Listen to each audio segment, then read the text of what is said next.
Okay. My name is Abina Johnson, and this is Focus on Liberia. Hit it!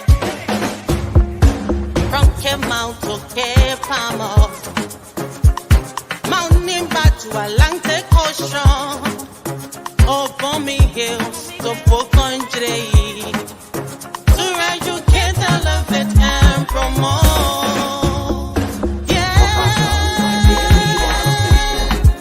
Focus on Liberia. For Liberia, Liberia. For Liberia, yeah. From Monday to Sunday. From Monday to Sunday. It's focus on Liberia.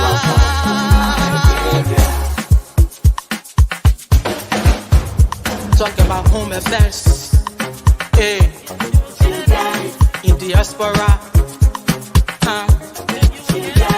current affairs,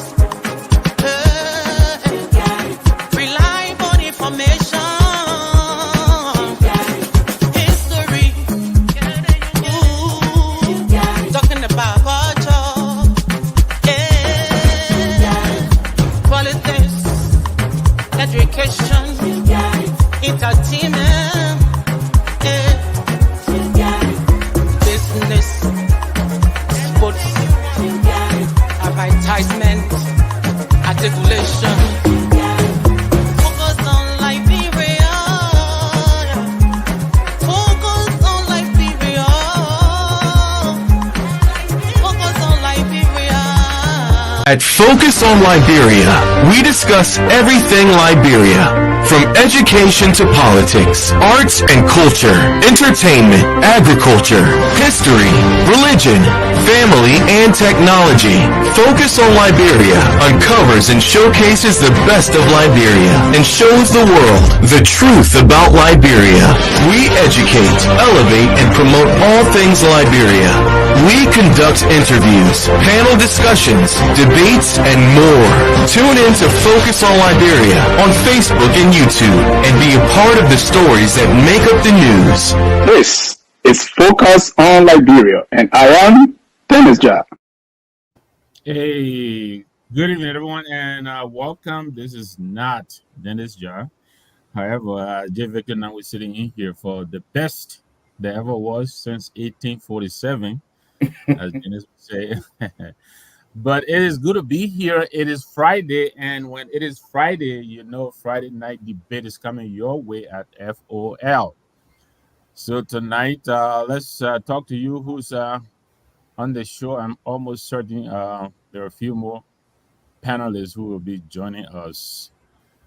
First of all, let's tell you what we'll be talking about.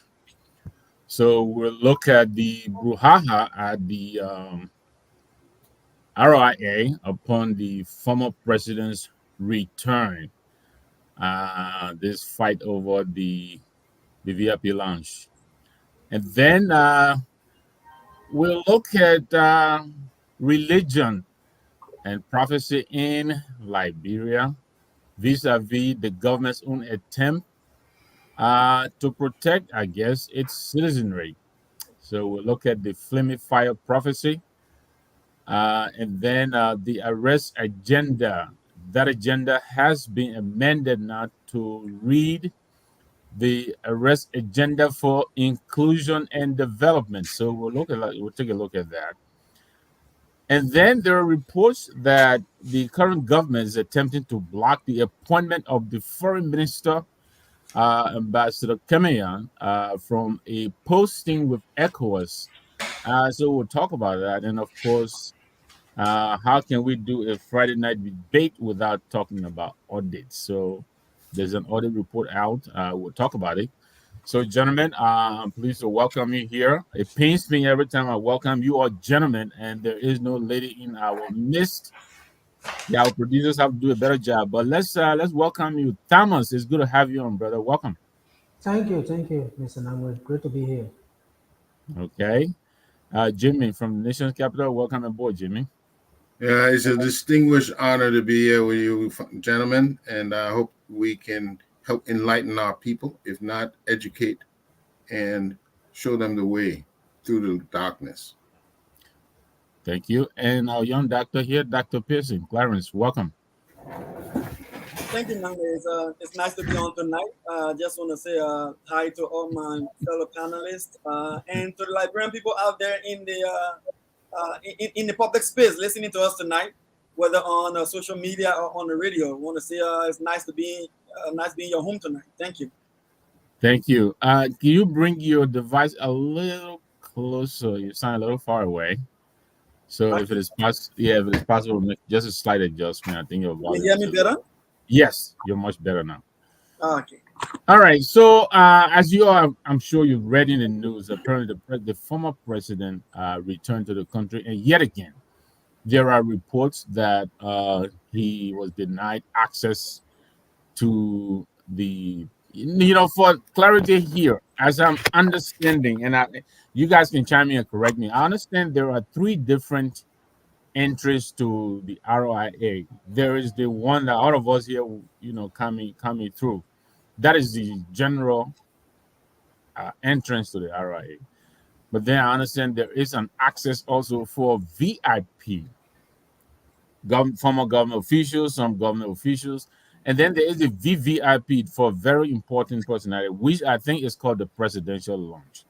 Correct me here. Am I correct here? Am I confusing anything, Thomas, Clarence? I think that's the construct. Yes. It just a little slight clarification there is that so initially we had two entrances, the regular and the VIP. Okay. But within our VIP section, we do have the presidential suite. Okay. And so then the presidential suite is within the VIP the section. VIP section. And then when we constructed a new VIP, it also was given the same design. So you have the regular entry through that VIP, but you have the presidential suite as well. Okay. So apparently the controversy is that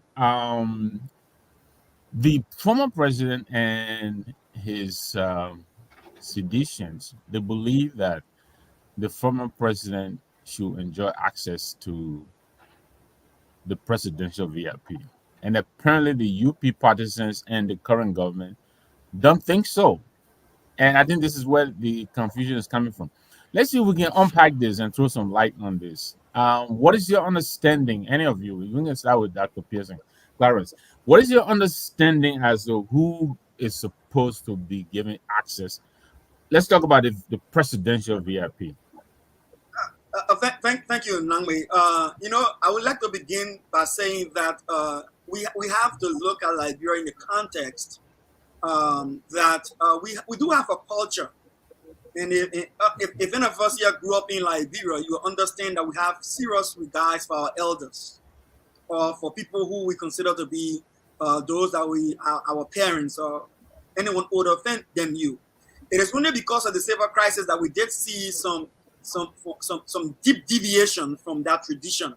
All right, but if you went in the villages, you went in the interior, you went anywhere else in Liberia, the culture is designed so that we are receptive to our elders and to those who we have in authority in government. So when it comes to the RIA, I would say I think we are making a mountain out of a molehill.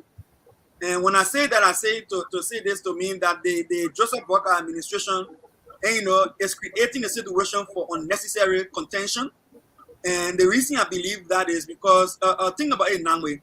When you enter in the old VIP, you can just enter and walk straight through, and there's a little place you can rest if you want to, and come out of the airport. And then, but if you are the president, you have a presidential suite within that VIP section. In the new VIP, it is designed the same way. So if you enter the new VIP, you have that straight walk through, and then that open corridor where you normally see they do the interview with the president. Like if the president walk out, and they put an interview for the walk out to get into the vehicle. So that open area also is the general section. But then you do have you have the presidential suite separate. I do not think, and I stand to be corrected by the authority of the CDC. If anyone from the CDC is making different claim than what I'm about to say, then I stand corrected. But I do not think the CDC and George Manning is requesting access to the presidential suite. I think they are asking access to pass through the VIP corridor, if you know what I mean. It's like you get down, you enter through the VIP corridor, and you come out from that direction, rather than going to the presidential suite, which is, if you ever been there, it's almost like an apartment by itself. So I think we should be making these kind of unnecessary tension, especially the librarians, at the point where we got more serious things to be focused on. There are more important issues that the country need to focus on, so that the government focus on governing rather than having political riot with opposition. And if they continue like this, the only thing to do is that they make the opposition more relevant. At the end of the day, they give them more voice to keep critiquing them and having edge over them in the public space. Thank you, Clarence. Let's Mr. Kamara. Let's welcome Mr. Kamara. Who is still a Bwaka supporter? Are you a Bwaka supporter or a supporter of the UP government? No, what's the topic? Huh? What's the topic? I'm asking you a question. You're asking me a No, question. the question, I want to go to a bit about the topic. All right, cut the hostility, man. Welcome to the show. So, thank you for welcoming me. Yeah, the first topic. The first topic is about the RIA and the CDC. I heard that mention plenty that I want to go to. All right. I was gonna go to you. Give us your own understanding of what is happening at the RIA upon the president's return, the former president's return. One thing I want to say to us, especially I'm talking about RIA saga. When we now know something and now know what really happening, that will say maybe or we not sure. When we're talking with such an authority as if we know it, sometimes it can be misleading. Some people can fall for it. But I know there are a lot of smart people in the country. When you say the VIP at the airport, there's a walkthrough, then there's a presidential lunch in the VIP, and there's a room by itself. Have you been to the new place, the new something they built? It's two separate places. But for me, it's not even the bigger issue yet. The bigger issue here is the dishonesty that most of these analysts bring to this discussion, this political discussion.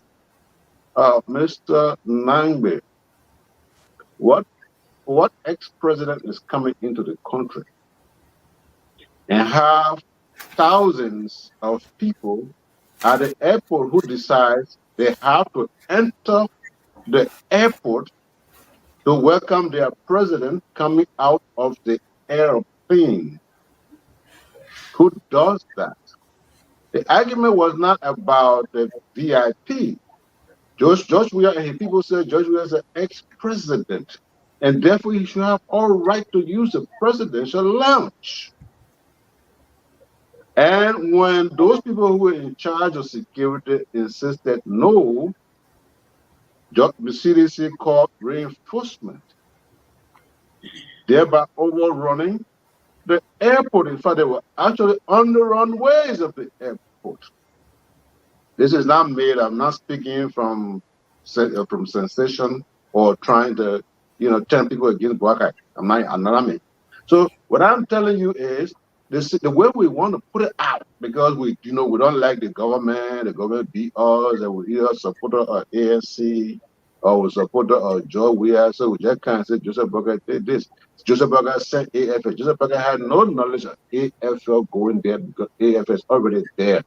They're just not visible, and the reason they're there is to beef up the security at the airport. What happened at the airport was entirely caused by the CDC. How many times have you gone through that airport since Joseph became president? Since Joseph Boakai became president, where did you hear the noise from? The CDC people think they law unto themselves, and George Weah is a god, and it's not going to happen. Jimmy, I think what Mr. Kamara is saying here, I have heard the IG or another outlet expressing the same concern that there were security concerns when the president was coming into the country. I think his supporters, just as you indicated, tried to to bridge the barrier and go on the tarmac. What is your understanding here, Jimmy, of what transpired at the airport? Okay, very good. There's definitely one thing clear, that we have not been handling this issue with the proper manner, if this thing should not be happening. Okay, I can understand there may have been something in the first time with the protocol, because it was explained by some prominent seditions that the calls were made for the president, the former president, we had to go through, and he was denied. Okay, level heads would have come to a conversation and discuss ongoing protocol so that this event would not repeat itself. Yeah, it is. Every subsequent time is getting worse and worse and worse. Whereby we're supposed to have the level-headed, the wise people of each group, those who are in charge of protocol and security, meet and discuss what this should be. But for it to continue being a melee, for it to continue being something that is alarming. Now we hear people getting on the airfield, soldiers having to be called in or become very visible and have to engage crowds. Why? What is going on? We have enough things to see about our livelihood. We have people out of school. We have people sick and can't get medicine. These are the things that should concern us. This protocol thing, why can't we discuss it? And this has more far-reaching results.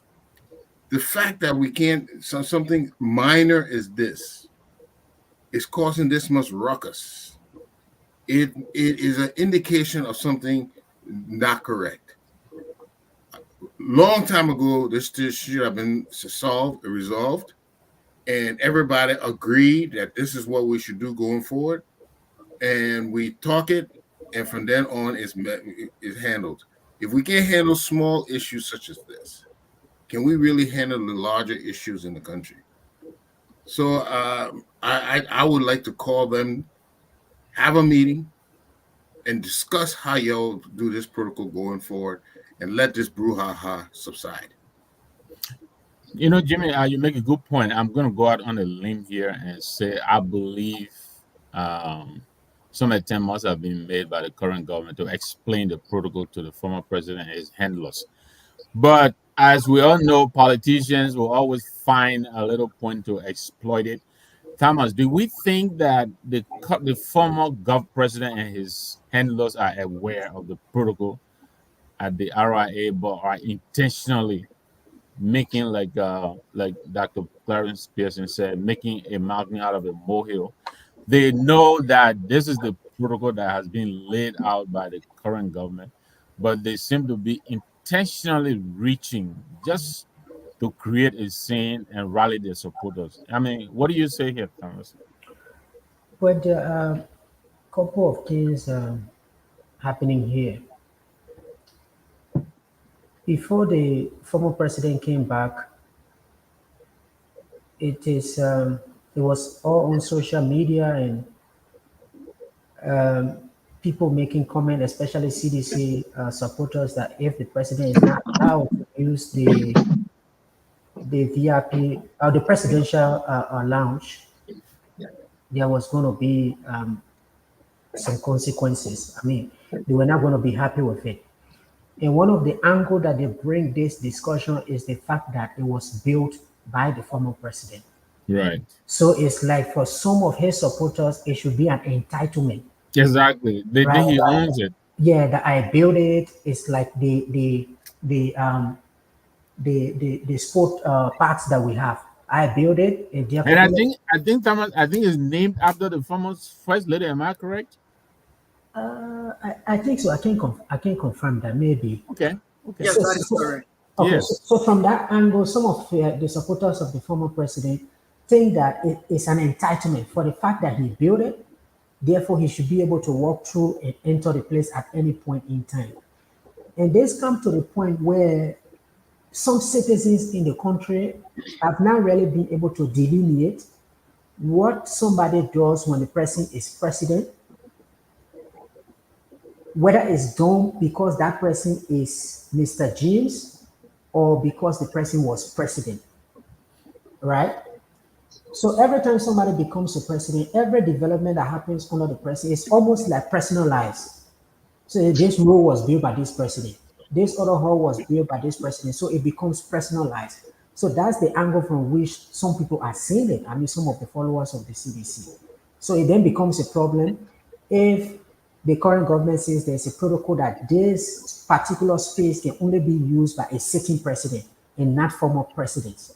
Some supporters will believe that they are denying him simply because he's a former president. I did hear the Minister of Information and I think the Presidential Press Secretary, they are clarifying. What I cannot say is whether the current administration has sat with the former president and his team to really be able to handle this. Right. Because the problem we have is that there is currently a law in the legislature, which is called the former, it's called the Transitional Act. And that transitional act has provisions on the benefits of former presidents and vice presidents and lawmakers and all of that. So if that act passes through, it will be clarified as a former president what benefits you will get. Are you Right. allowed to use the lounge, the VIP, or either the presidential lounge or not? But in the absence of the law being passed, this is where consensus and negotiation comes into play. Because, like Mr. Kamara said, we should not. Why, if the former president travels every month, so we are going to have this issue every month, there is going to be a problem. So I think they need to come together to have a conversation around it so that we don't have this hype at any point in time.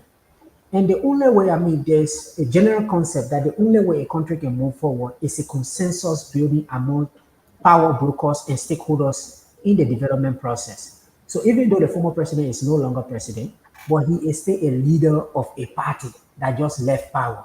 So therefore, you have to bring him in, you have to bring the current stakeholders on board so that you can have a conversation around this. So that every time we don't, and every time it happens, then it becomes a topic on focus on Liberia. So why if the president travels every 2 weeks? So the nation is going to go through this cycle. So I think this is something they need to find a way to be able to resolve.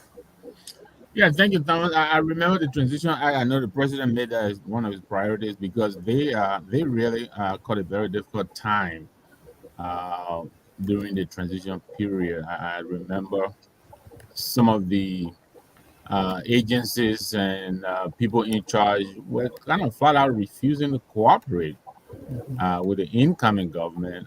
We remember vehicles, you know, other implements, were not being made available. So I agree with you. I think the Transition Act, I think hopefully it will lay the groundwork on exactly how former presidents are to be dealt with and treated. And the thing about it is that we don't have that many former presidents in country too. So I think it's a new thing to us. So hopefully we'll find a way to normalize it. But let's 1 second, if I can just, that's a very key point. All through from the 1980s, all of our former presidents are gone. Then Charles Taylor is in the Hague. The only former president we have is Madame Salif. And there is a difference between Madame Salif and former President Weah. Madame Salif completed her second term and went into political inactivity. yeah. She said, I'm leaving the stage. But the former President Weah is still politically active. He says he's going to come back. So the way you treat Madam Salih will not be exactly the way you will treat him. This is where they need to sit together to You define. think the former president, the immediate former president, has done how his film since he didn't serve 2 terms? He's still hungry a little bit. He want 4 more years or what? No, but what they are saying, you listen to the former head of the maritime authority that he's going to be their candidate. And he himself has said if they go to convention and they select him, he's going to come back. So my point is, don't treat him like Madam Salif. You need to figure out a way how to work with. Right. I mean, I remember in the early days, this president declared, and it was in the press, that he was not anymore interested in running for office. He said that. And so right now with the maneuverings and all of that, it's hard not to believe that he's trying to position himself, for a run again. But let's take turns, go around, and this time let's offer solutions. I know Jimmy had talked about, the need to dialogue and try to handle this. Thomas is also laying out the need for protocol, as for instance, in the Transition Act and all of that. But let's go around, take a minute each if we can think of additional solutions. How do we think this thing should be resolved? Let's start with Jimmy. You know, we have to let level heads prevail. I think Thomas mentions a very good point that this man apparently is still actively political, and as such should be treated in a different way. If we can't dialogue, it reflects something about us. You know, just the other day, the other countries had a different problem, and they realized that violence is not a solution. We, if we allow this violence to escalate, we will be back to the dark days. I would just refer to them that way. No matter what, we need to get calm everybody tension down and let the leaders prevail upon their followers that this is the law, this is the procedure, and this is how we will behave going forward. And let them come out in the public and tell us if they don't want to obey the law. Let them come out and tell us they don't want to obey the law.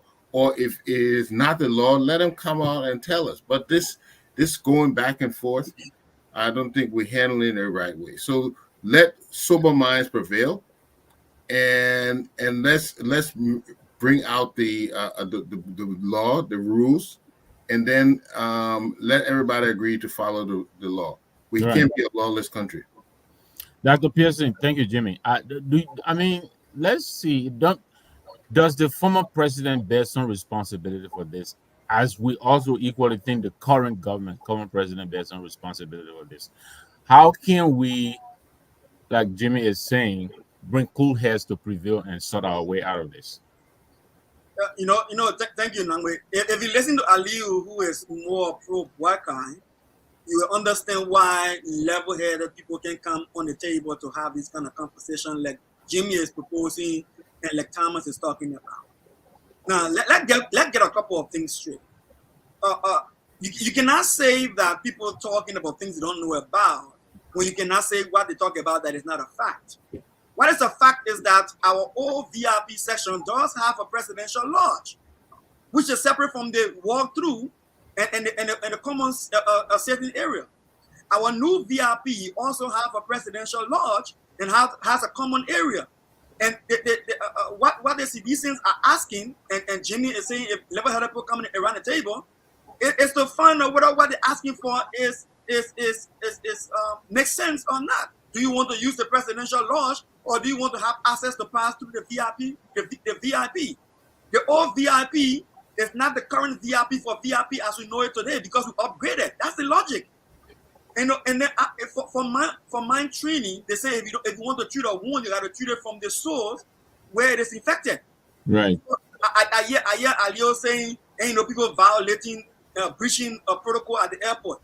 We have seen over and over how the United Party government critically condemn the CDC-led government for allowing government officials to line up on the tarmac and receive the president. Right? We see them doing the same thing today. So what is different? I went to Liberia. When I got my PhD. The first time I went to Liberia, my entire church and family members came in to the entry of the arrival, and they were beating drum, and they were in good numbers. They were almost at 50 to 75, almost to 100 people to receive me. All right. So there's nothing wrong. Every single time people come from people arrive at that airport, and there's someone who's being received. The people who go to receive them. As we speak, our IG just went to the airport with his official vehicles and went to receive his pastor with security detail. Why are we be it political or not political? Our ex-presidents should be treated with respect. That's what I'm saying. So I don't have to be a citizen to say that. I don't have to be a Bwaka supporter to say that. So I think one of the solutions, in addition to all that we've already proposed, is to show common courtesy to who courtesy is due. And it doesn't matter whether the person is still politically active or not. If they deserve it and they're entitled to it, like Thomas is saying, we have a building in the house that is going to be dealing with how you treat ex-president. I mean, it should be a matter of law, not a matter of how you feel politically and political indifference. That's what we see. And that's the solution to the problem. Thank you, Dr. Piercing. Mr. Kamara Aliyu, do you think? Yeah. I'm sorry. Huh? Do you think it will help? I mean, we all. I think it was you who indicated that prior to the former president's return, his some of his supporters were on the airways, kind of indicating how they will behave at the airport. You think this current government should go ahead and issue a protocol and put it on the airways and announce how this former president will be received at the airport, what they expect his supporters to do, where to wait for him, and all of that? You think that will help the situation? First of all, let me say, Pierce, I don't have the strength to not to go back and forth with you. So I'll just leave you to have your day. Enjoy yourself. Uh, Let me just say to you, I don't Mr. even know what Dangote, that means. yeah, that's Pierce, man. But Mr. Dangote, this idea that everybody else who are in Liberia working are not level-headed, they're not professional, they're not smart, you must bring professional people, you must bring level-headed people. I don't see the smartness in anyone here more than a lot of the people I know in We that talk government. about among themselves. We talk about Uh, uh, uh, among themselves. I'm on the floor. I'm on the Yeah, floor, Jimmy. but don't misinterpret that you're trying to Because bring to the top. because You can't be a politician now. your Misinterpreting. persistence. Jimmy, But let him but let, let me let, tell let him go ahead. Let's give him you this. make me laugh. And now what we Go talk ahead, about, Leo. the level-headed people among themselves. Let them kind of get out and talk. Now, But Your this cannot really persistence. be that much. That's so difficult. I mean, but Yeah, go ahead, Mr. but Kumar. yeah, allow me now, my people. The persistence of Jimmy, they professional. They have those no, plenty of them. you are not telling the truth. Yeah. My man, stop lying. That's right That here. way you can protect me against the method. I No, They said may but be absent. They may be Leo, you absent. How gotta this year understand you what come here Jimmy and is causing saying. trouble? He's talking among about on themselves. both sides, I on said the we will React come side. fight for America to go there. I said among themselves, let it level-headed. The leaders come together and talk it. What more Correct. I would say? The You wise see, people, the absentees are elders. always troublemakers. This man being absent for I don't know how many years, he just come back and causing trouble. All right. Now, this is what I would say about the whole solution thing that you're talking about. I can guarantee you, solution is already on the ground now, moving forward.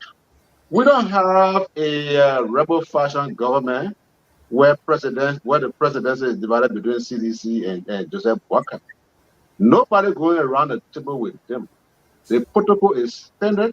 The name of the place is self-explanatory. Say presidential launch. They didn't say ex presidential launch.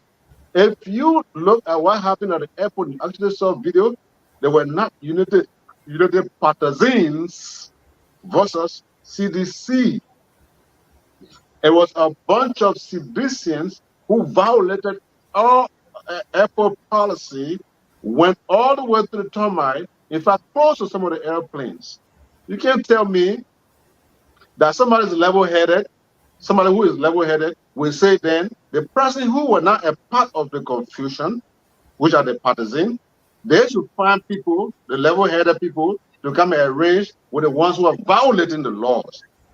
Moving forward, mark my word, anytime George Weah comes to Liberia from wherever he's going through or wherever he's coming from, if he doesn't use the VIP lunch and insists on using the presidential lunch, and he carried 4,000 people at that airport, watch and see what will happen.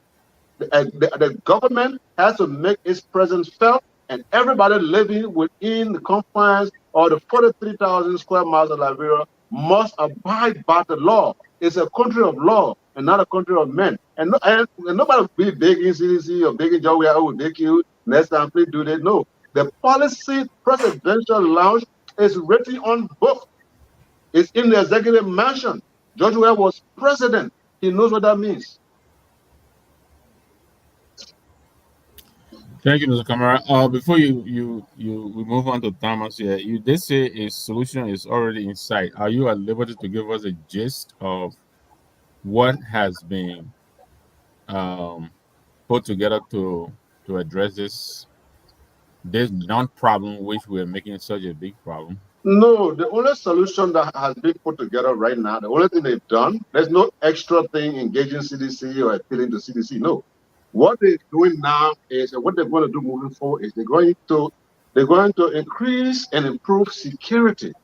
So if you come and say, oh, your God not come, and therefore because somebody said this, you will just jump over the fence and jump in the yard, then your Oma will tell you the story. Thomas, you think using might, as Mr. Kamara seems to be Using the suggesting, law. you think that will help the situation? You see, for me, I think this is why I was speaking about the law. Maybe they should fast track it and have it written out clearly. When I spoke about the issue of the way they should approach former President Weah should be different, is that every time he comes and this issue is not settled, it becomes like you even have the number of persons going to welcome him becoming higher. Or because he's denying. So he will be trying to show strength. So he gets political capital out of it and it will take away attention. You now see how it brought in the army, right? And I think based on the hearing that they had, the chief of staff was saying that the presence of the army was not approved by the higher ranking officials in the army. Earlier, the news I heard was that there was a request that was made for them to beef up the presence of security officials in the absence of the arrival of the police. So there was this kind of everything going on, and nobody knows what the army was doing there. Even CDC lawmakers took the issue to parliament that why was the army present when the former president arrived? So the point I'm making is that instead of us to be having this kind of situation where we are bringing in security, inviting them, look at the resources the Senate has used to be able to call these people for a hearing. Since the law has not been passed, the former president can bring the current president can bring the former president. This is the protocol that we have in place. Let's go by this. We don't need this kind of thing happening to draw our attention from different things that we're doing. Like Jamie was saying, we have several things to do to reduce poverty in that country, to provide access to health, to education. We don't need this kind of every day the former president travels, we're having a problem. So if the law has not been passed, maybe there's a regulation that is on the book. If he was the one that did the regulation, then they say, okay, Mr. President, this is a regulation you developed before you left. Let this thing be handled. And then can you please inform your supporters about it? Because the CDC is such that if President Weah does not tell them, they won't believe it. Even if you tell them that, oh, this is the regulation, once it doesn't come from President Weah, many of them are not going to follow it. But if he Right. tells his supporters, I built this place, but this is the regulation that is on the book, so I'm not really being denied. We are simply following the regulation. Then we put this thing to rest. You know, One, I agree with you, you and Jimmy, especially. I know Dr. Pearson and Mr. Kamara advises, but I think really this is a simple matter that can be dialogued, and a solution can be found. But I really believe that there seems to be some ulterior attempt, especially by the former president and his followers, to really make a big deal out of this. And that's just my opinion. I also worry that the former president has shown either the unwillingness or the inability to rein in his people. So I don't know, even if he sat down with the current president and they reached a protocol, his people will listen to him. The CDC has a penchant for taking the street. They want to take the streets on every matter, and I just think it is not proper for them to do this.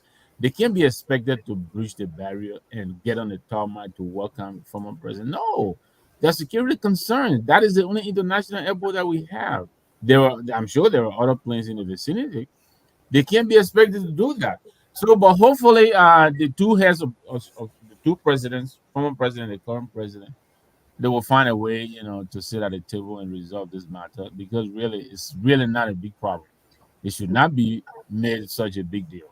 Mr. But Langway, thank you very much. 1 minute, Mr. Langway. 1 minute, yes, Mr. Kamara. I want to show you something. Joseph Boga will not have any meeting with George Weah. See, if George Weah was a small boy, then Joseph Boga said, let me educate this speaking. George Weah was president of the Republic of Liberia. So right now, George Weah can we own a crew, jump over the fence, attack the wrong ways and everything, and then you go, you appeal to him, you have a meeting with him, and then Joe Howard tell us I'm a VIP too. So Joe Howard tell us come, bring our other people, jump over the fence. You know, all of this pacifism doesn't run a country. Nobody wants to be law about it. Even us in America, the reason why we follow law here is because there are consequences regardless of how fine you look or how emotionally arranged you are. You will pay the price regardless. We can't be here talking about, oh, when people break the law, then you call it two heads, then they sit down. No, no, no, no, no, no, no. If you want that country to go straight, if you want any society to go straight, you got to put your foot down and you got to enforce the rule and the law. You can't jump in the terminal when you are not a passenger. That is a simple law at the airport of Liberia. Why would they overrun the security? Yeah, I don't think that's the issue. That's not the issue we are getting at. The issue is the access. Yeah, the issue with jumping over the fence can be handled. Once you beef up security, nobody is going to get there. Right. But does that solve the problem of them routinely going and Oh sending out yeah, these come messages, on, on social media that if they don't allow him, oh, come on. Where I hear CDC that can jump on the fence. If you flock a few of them, you No, quiet Mr. this Camara, movement. what Tamara is saying, the argument is that the former president's followers are claiming that he should be given access to the presidential He's lounge. not going to have that access. Not just coming, people going on the but anyway, thank you very much, gentlemen. Let me just I add for one, one, I one minute, believe I 30 believe seconds. Listen, I'm here, 30 yeah. seconds before you finish on this topic. There's something that I see they're doing right now, which is bringing a lot of light to the Senate. That when they're having a deliberation into the House, we are able to see what they say, see what they're doing.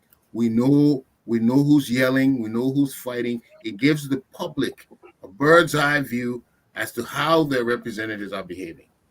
I think I understand all what Mr. Kamara say, and I believe in the law, but I know when you enforce the law in the wrong way, you can have unprecedented consequences.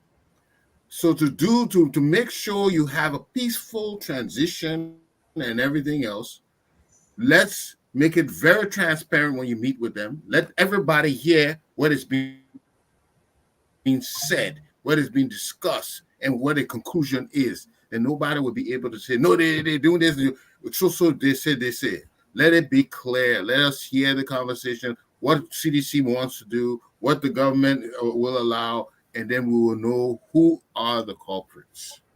Thank you very much, Mr. Eastman. I absolutely agree. I think the opposition and all of us, we should let's put issues on the table. This whole access to presidential, like, how does it even help anything? So I think it's an issue that should be handled responsibly and amicably. But thank you very much. So, gentlemen, we're moving on to topic number 2. So, how many of you here, how many know or have heard about Goa? Yeah, if Uh, you grow in the just interior, you just know. by I raise think of all know. how many of you have heard or know about Goa? But Okay. I heard it. So I was talking to my wife in the car. I read this thing, I think, on Tuesday or Wednesday. Apparently there is a prophet, what is Flaming Fire Mm-hmm. Church, I believe, Pastor Prophet Tia. I did not know this, but apparently he has quite a huge presence in the social media, and apparently he's been doing a lot of work. A lot of people are aware of him, and so people tune in to watch. What I read was at one of the gatherings, he kind of prophecy that some lady, was being tampered with by her mother. The mother was in the way of progress. The mother was in her way coming to the stage, all kinds of stuff, and that the mother was blocking what's happening. But it turned out apparently at the end of it, I didn't watch the video, but it said when he was talking, and they call him Yes Daddy, and the lady was saying Yes Daddy. Yes, daddy. But it turned out the mother was actually dead, not alive. Yeah. And so apparently now the very people who were watching him on social media have started mocking him and saying okay. So he got furious from what I heard, and apparently he decided to put a curse on all these people who are mocking him. Hence the introduction of Goa. Goa is something that is popular in the southeast. It is believed to be the ability of certain individuals to actually throw some pain. Yeah, it's a foot disease that make your foot grow Yes, bigger and painful. yes. Yeah. Not elephantiasis. Elephantiasis is No, different. no, no. Yes. So, but gentlemen, let's talk about this. But because of this, the reason why this is also in the press is that apparently the Minister of Information or at the government, either the police or they have invited the prophet in because he is threatening, he's issuing out threats to throw Goa on all the people who are mocking him on Facebook and other social media. So, Mr. Kamara, I think you have a little bit of clue on this. Set us up. Let's hear what your take is. Should the is this an interference in his free speech right? Does the Hey, government have hey, the right Jimmy. to Hey, call him hey, in? hey, Jimmy. Is this man really trying to get my view, or is he calling me the witchcraft of the show? But let's see. Let's see. You're But not? but hey, Goa is real. It's real. Some people say it's spiritual. Some people say it's a kind of leaf in the bush that is a poison, and they find ways to get it close. It's through somebody that know you to get it to your feet. And there's no science, no medical science in the world that can actually, like find out what it is. I saw it many times. One of my friends in recent time in Chicago, when he goes to La Monrovia, he will not stop there. He will drive a big pickup all the way to Ground Zero.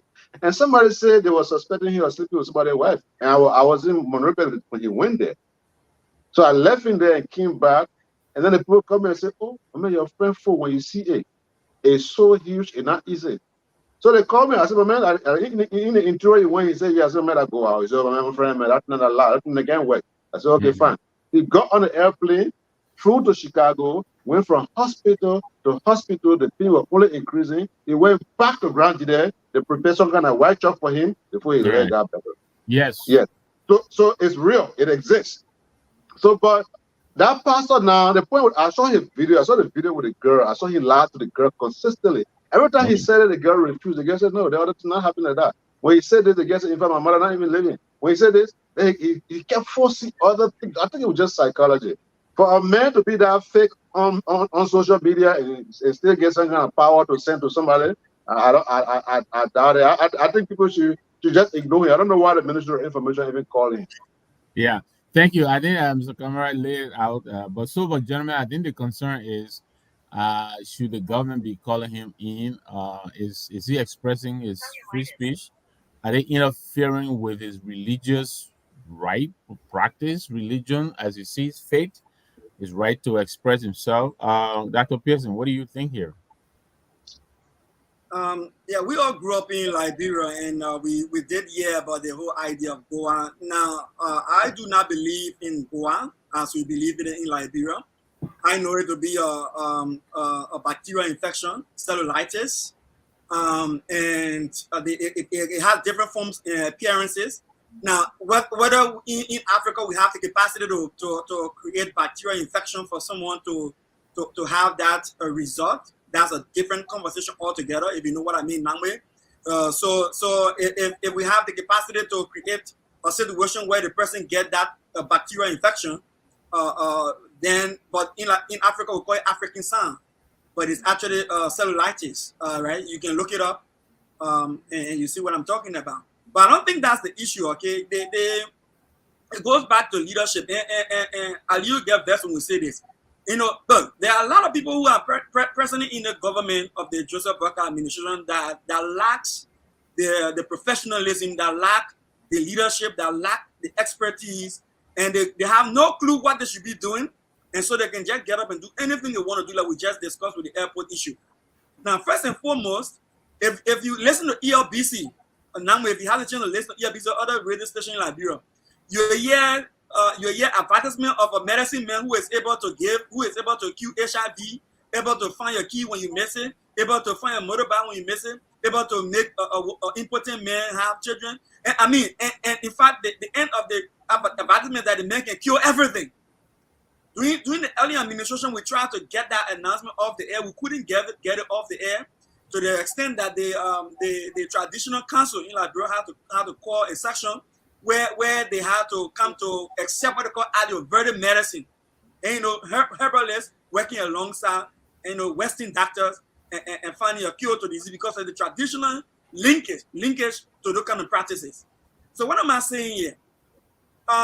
Why would the Ministry of Information wants to bring us themselves that low to call a prophet to Ministry of Information to answer question why you talk about swearing people? Listen, it doesn't make no sense to me. It's not, we shouldn't be having this conversation to begin with. I think there are better things to be done. There are more policy decisions to be communicated.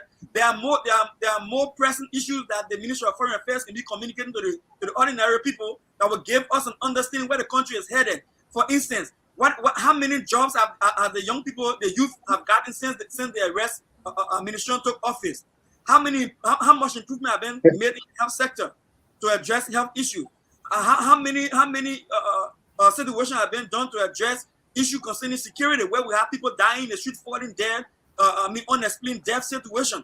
How can they explain the issue about people going to court and not getting redress because they are not being heard, they languishing in prison over the statutory mandate of how long they should be there? Those are things we should be communicating. Why are we talking about somebody prophesy? You know how many people prophesy first thing in Liberia every day, every night, every second? Giving holy oil that they pray over every night. I saw the last time people carrying water, plastic bag of water to the church for the pastor to pray so they can carry home to get healing, and somebody not going to get a healing. Somebody promising somebody give them $1,000 for offering, and then you go home, you find miracle for you know how many foolishness go on, and people abuse and misuse the church. Will you be calling people into? No, I don't think that was called for, and I think what we need to do, and I will say this to Jeremy Pierre. Instead of him standing out there and talking what he has not to be talking, you should think about doing the Liberian pro business. There are better things to communicate and much more important to take his attention than that of a prophet. I'm going fast when he finish. Okay, let Clarence finish. Yeah, he shouldn't be focusing on those. You can go ahead, Alio. Okay, Clarence, I hear all the blah blah blah blah blah you're doing. You say all that thing that all kind of effect. You're a medical doctor, right? No, I'm not a medical doctor. Okay, I want to invite you. I will pay. I want to invite you. I will pay your ticket. You see, the more you get, I will carry you Mali, or I'll carry you somewhere called Mauritania, you may call it. Wait, don't you mean your back room in your house? The way you talking. My man, you know that medicine like Romadingo people know that medicine. No, but seriously, Thomas, when I was in Monrovia, I think maybe about last year, my nieces and nephews, they were telling me a story of another church like this, right? Sand from the beach, right? The pastor brings the sand from the beach and prays over the sand, and people were buying that sand, enormous amount of money. Because now this sand was supposedly. Let's pass it on a 419 minute. Yeah, but do you think the government has a responsibility to kind of, tell people to tune this down? Are they interfering, or do they really have a responsibility here? You think that our people should be able to freely choose, or is the government trying to help to kind of protect them? Because some of these things really amount to almost scams. I mean, here in the States, we know there are warnings the government will put out, for scammers and all of that. But this guy is being invited in, and we know in Liberia, when they invite you in, they're not just going to ask you what your name and all of that, You're talking about serious questioning, intimidation, possibly, and all of this. What do you think? So there are a couple of things happening here. The prophecy that he made, and like Ali outlined, it was at the end of it that people realized he wasn't saying the truth. Okay? Because everything he said, the lady said, yes, Daddy, you prophesied before. So it's like, this is not the first time they have even interacted. Okay. Until at the very end, when he said, on your visa issue, no, I think he said your mother even wanted to sing for you last year, right? But it did not, somebody wanted to sing Yeah, for you, but it did not go through. yeah. The I heard the mother. lady said, but my mother is not even living right now. So I think somebody might have recorded it. I don't know. It was one of the members that were there. How did it become a public policy issue? It became a public policy issue because we now have internet that is able to broadcast these things just as they happen. So in a couple of minutes and seconds, it goes over the whole social media. And we have had a situation of the proliferation of churches in Liberia. People coming from Nigeria, pastors coming from Sierra Leone and other places. Liberia is almost like the way we attract foreign direct investment, that's how we are attracting churches. Everyone is coming and building a church by themselves. We have people preaching in buses and moving all around.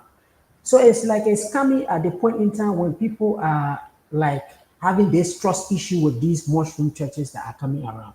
The internet broadcasts it, it goes out wide, and in response to this public ridicule, he comes back and says he will throw Goa. So for me, the contradiction I see here is that you are a man of God. How Yeah. come you also have the ability to throw Goa? That's right. So I don't see it. A man of God should be somebody. If they throw Goa on you, you go to the man to pray for you. Exactly. But here is Interjection, it. interjection. Are we talking about the credibility of the men of God? Are we talking about the government interference in the I religion? coming to the interference. I coming to the interference. So for me, I see that contradiction there. Is he able to do both at the same time? Is he even now going to lose members from his church because he has demonstrated or said that he's able to throw Goa? That means you go to church, you get offering, he can throw Goa on you, right? But where And then you gotta come back to him to hear you. Thomas, don't have my side, man. But where the Ministry of Information came in is on the point of the license. Because he's not only saying that he will throw the Goa, he's using a radio station that has been licensed by the Ministry of Information. You know, the Ministry of Information is the one that can approve for you to get a radio frequency in Liberia. So since he's using the radio to be able to get to the public and he's putting fear into the people that have already provoked him, let's not forget now our society is still traditional. There are people who still believe that, oh, this man has the ability to be able to do it. And where one person writes in is the place the other people, where your right in is the place the other people right can begin. So does he have the right to be using radio to put fear in the citizenry? People who have shared his video and all of that. I think Right. this is where the Ministry of Information came in to say, if you cannot stop propagating this kind of message, we are going to rescind your license. And therefore, you will no longer be able to use the radio. So that's how I think invited him to the Ministry of Information. He went there, they had a meeting. I saw his photo with the Minister of Information, and they pull it out there. This is a public policy issue. It's a public nuisance if you are using the radio to be able to spread this kind of information. And if the government will not regulate this, it has a domino effect. Anybody will do something tomorrow, the other people will get on radio, and it I just becomes want a to see problem. clarity, Thomas. Do you think he has a radio station or he's broadcasting on another person's radio station? No, I That think is right. his church has a radio station. I know Okay. he's, Yeah. I know he's I too. I'm not sure broadcasting. what I read, but it looks like he has a slot on some radios. But anyway, Yeah, I But know he's you have an and accent, though. if he did, then the owner of that radio station, I think that's what Clarence is coming to. That's the person I think the government needs to, to call in, that you're giving access to this person, and they are, they have the potential to do harm. But thank Jimmy. Have you had to say on this already? Not yet. Okay, we're halfway in. So Jimmy will do. Jimmy Yeah, will I will try to have be a last brief on this. You are right. Our people still have harbored different beliefs. I'm not going to characterize, I'm not going to call it superstitions, because when I start telling you about what God did in my life, some people say, well, that's superstition. So I'm not going to attack somebody's belief, whether they believe in Goa whether they believe in juju or all those things, that's their belief. But definitely, the government has the responsibility to protect our people. And Joel Thomas was saying this proliferation of these churches that do. Just the other day, I think they had to arrest one pastor who took money for people to go to Australia, right? I think he's in custody right now. We have to protect our people. Our people right now, we don't. A lot of people don't have jobs. The people poor. They will succumb to these things easily. They are vulnerable. They are susceptible to these things. So we have to protect them. So but they have to go about it the right way. And the right way, first of all, well, they made it a license issue. But I think if what threats were being made, that is an involvement for the security of the nation, the national police. But definitely, the nation, we need to institute protections for our people because they are vulnerable and they will be exploited. These people, there are some people that come from all over different places to cajole our people. And next thing you know, we see deaths, we see people being robbed. So I think there should be mechanisms to help protect our people, to shield our people against these shysters and these make believe. But this I'm not going to attack anybody's belief. But definitely we need to protect our people. Now, can you give me 30 seconds? No, that's too much. 5 seconds. Yeah, 5 seconds. Look. This is a very slippery slope when it comes to government interfering with church activities. When it comes to like somebody robbing someone money from them, like we saw with the travel issue, and people can validate that someone took money from them to provide a service that was not provided, that's a different thing. But I think for trying to call a pastor or a prophet for questioning because of something he said on it, whether it's curse or it had to do with prophecy or blessing, I don't think the government should be doing anything around that area. 1 minute now. Because traditionally, we understand that freedom of religion is a major part of our constitution, and a man who just saying someone who does this to be cursed doesn't necessarily attack an individual person. There's no personal or individual harm done unless someone can prove it. Mr. Nangwe, our viewers are very active on here, so I just wanted to say this for about 30 seconds. No, 5 seconds. You took okay, 5 seconds. You got 5 seconds. You know over 1 minute. But anyway, anybody who believes in Jesus and doesn't think that other spirits exist other than the spirit of Jesus, you don't believe in Jesus, you don't believe in the Bible. Because Jesus said he cast demon out of pig, right? What is a demon? Demon is a spirit. Jesus spoke of principalities. What's principalities in Jesus' term? Bad spirit. Spirits against his will. So if you believe in Jesus and you don't think something else exists on this earth other than God that you can't see, then you don't believe in Jesus. I just want to make that clear. Thank you very much, Mr. Kamara, who is not the resident witchcraft, as you said. So, okay, gentlemen, government is supposed to be continuity, right? But why is it that every government that comes in has to craft out a brand new agenda? I mean, Ellen Johnson Sirleaf, like, what was it? Poverty reduction, I believe that's what it was.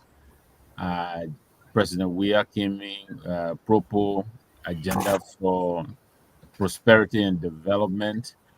And so President Boaga came in. So President Weah tossed President Johnson's agenda away and created his.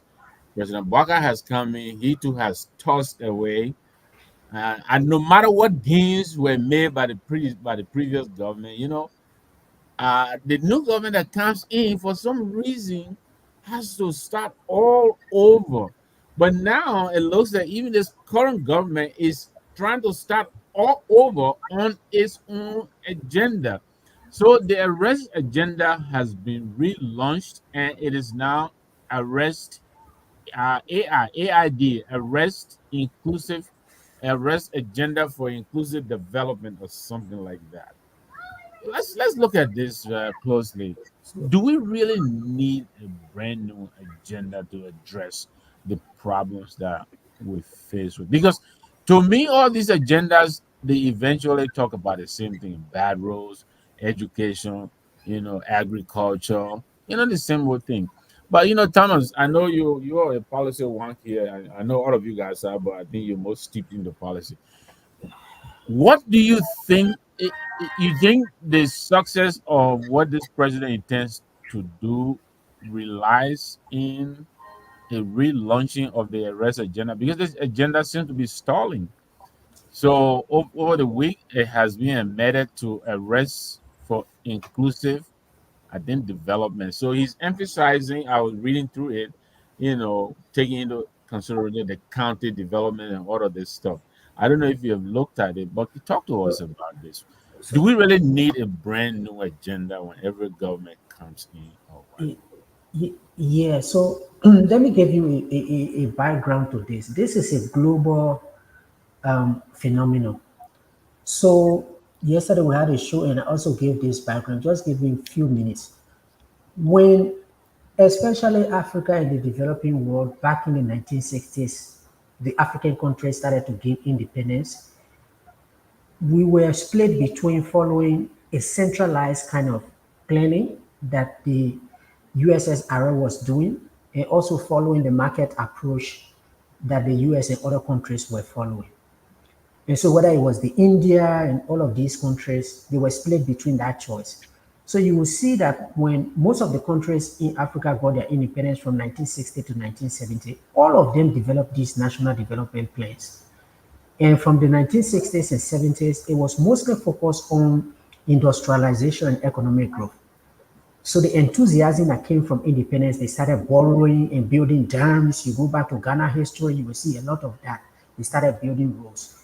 From the 1960s to 70s, by the time we entered the 1980s, in 1973, 1974, we had the oil shock that kind of disrupted that flow of development in the developing world, and it created a lot of debt burden on those countries that were borrowing. So in the 1980s, the IMF and the World Bank, they had to come in to do these structural adjustments. And so they came in, that's where they had to do some liberalization, they privatized some of the state-owned enterprises. So those national development plans, you wouldn't see them a lot in the 1980s. By the 1990s, the structural adjustment programs were completed, and then the issue of debt waiver came in. When the debts were waived in the early 1990s, that's how the poverty reduction strategies came in, because the structural adjustment programs brought a lot of poverty in those different countries. So when Madam Saleh came in, the reason why she brought PRS was not because it was her own innovation. The fact was that those countries whose debt have been waived by the creditors, they needed to find a way to grow. They needed to reduce poverty. So whether it was Uganda, it was Nigeria, Kenya, Tanzania, they all had this PRS. So when Madam Saleh won in 2006, that's how she had her first 100-day delivery. Then beyond that, she had the interim poverty reduction strategy, 2006 to 2008. And then 2008 to 2011, she had a full PRS. But then by the time we reached 2008, Liberia wanted to move out of this issue of planning just in the medium term. We wanted to do long-term planning. So that's how the Ministry of Planning and the Governance Commission did this vision that is called Vision 2030. That means between 2012 to 2030, what is it that we really wanted to achieve as a country? The agreement was that we should try as hard as possible to become a middle income country. And when you become a middle income country, your per capita income should be around 1,000, I think, to 13,000. So we wanted to move our per capita income to that level. So we developed Vision 2030 to cover 2012 to 2030, which was medium term. But the plan was that this vision that is for 18 years, we will implement it 5 years at a time. So that's how we move from PRS to AFT. So the AFT, which was the Agenda for Transformation, was the first 5 year plan that was developed as part of implementing Vision 2030. So that's how Madam Salif took AFT from 2012 to 2017. So when President Weah came in, we needed to develop the next 5 years. So it is not that they are discarding what the previous administration is doing. Because the plan is for 5 years and the term of the president is 6 years, it often appears that by the time you are coming in, the time for that plan is finishing. So when President Weah came in, that's how he developed the second plan out of the 18-year plan, which was called the Proper Agenda for Prosperity and Development. So PADP ended in 2023. So now we need another plan to take us to 2030. And then we have the SDGs globally, which countries need to achieve. We have Africa having their own plan, which is called Africa Vision 2063. So we now have to develop these plans to be able to feed into the SDGs and the Vision 2063 for us to move forward. So it's not really that they are discarding or new presidents are discarding. It is just that we need these 5 year plans in the medium term to guide what we do. So when we develop the plan, whether it's our development partners, local governments, and everything, we feed into it. And then once the national plan is being developed, now we have local government act. The counties will start to do their own work. They will have their own plan. And then as part of the process, there is a public sector investment plan that will also be developed that will guide all of what we are doing. So that's just the background and the context. Right. Well, thank you, Thomas, for the background. Very Let me revealing. come in. Today, I would like to disagree a little bit with my brother Thomas today. Thomas, but why you coming? Talk to me. The end of each of these 5 years, is it just when the 5 years are up, or is the end determined by the success? You set Well, about to do a few things within 5 years. At the end of 5 years, you end the agenda because the years are up, or because you have attained those goals. So So you the goals are such that you don't, let's say, for instance, when the whole world developed the Millennium Development Goals, right? right, The MDGs, they took us from, I think, 2010 to 2015. They have goals, let's end hunger, let's improve education, but you don't completely achieve them right, in 5 years or 10 years. okay, So you will see that education, for instance, has been in the different plans, but we are making progress. okay. So when the 5 years is finished, that plan goes away. You develop another one. You And did. if you carefully look at these plans, you will see that Liberia is gradually changing. Because if you go to the interim poverty reduction strategy, for instance, the first priority was security. Now security happens to be relegated. Human capital development, for instance, did not come until the AFT. Right now we have climate change. So you develop the plan, when that one ends, it goes away. But the issues are there, but they are kind of slightly different. And then you craft another plan to move you forward. Thank you very much, Thomas. Thank you, Mr. Kana. Jimmy, go ahead. You are going to disagree yeah, slightly with your brother. right. Two policy We wonks disagreeing. There's nothing like seeing two policy wonks disagreeing. So let's hear what you got to say. not so much. It's just that they come from a different angle. As we all know, that you can make day-to-day plans.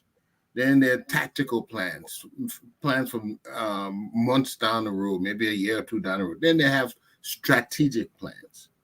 But where we fail is we try to lead development through individuals, through our own effort. Nations, great nations are built through institutions. It's the institution that is the nucleus to promote various sphere of development. And if you do it through your institution, a change in administration will not affect that plan, because this is an institutional plan. And if anything, when a new government comes there, they will review and assess. They engage their people, and they will maybe add to that plan that's already in place. But we try to do things on an individual basis. So as a result, we just breaking down or going this direction. No, no, no. We're supposed to use our institutions to come up with the plan, because they have the institutional knowledge. They have the requisite expertise to plan these things.